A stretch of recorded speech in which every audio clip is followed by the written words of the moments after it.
বাংলাদেশের শিক্ষা ব্যবস্থার প্রাণ প্রাথমিক শিক্ষকরা।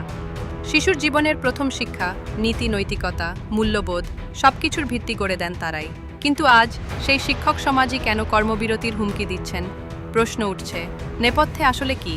29 নভেম্বর থেকে লাগাতার কর্মবিরতির ঘোষণা, যখন ডিসেম্বরেই শুরু হচ্ছে দেশের সব বার্ষিক পরীক্ষা। এত ক্রিটিক্যাল সময়ে এমন কর্মসূচি, এটা কি শুধু দাবি আদায়ের আন্দোলন, নাকি এর পেছনে আছে অন্য কিছু রাজনৈতিক হিসাব? জাতির মেরুদণ্ড হয়েও তারা কি এমনভাবে রাষ্ট্রকে জিম্মি করতে পারেন?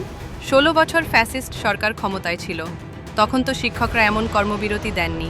তাহলে এখন কেন? পরীক্ষার আগে হঠাৎ করে আলটিমেটাম, এর মাধ্যমে কি নির্বাচনকে চাপের মুখে ফেলার চেষ্টা চলছে?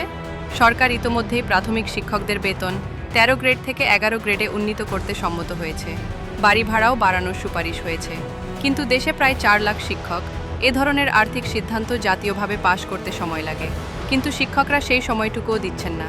কেন এত তাড়াহুড়ো? সম্প্রতি এক শিক্ষক দাবি করলেন, 2 বছর ইলিশ খাননি, শুধু পাঙ্গাস খেয়ে দিন যাচ্ছে। কিন্তু খোঁজ নিয়ে জানা গেল তার 3 তলা বাড়ি রয়েছে। এমন ঘটনাই শিক্ষকদের আন্দোলনের বিশ্বাসযোগ্যতা নিয়ে প্রশ্ন তুলছে।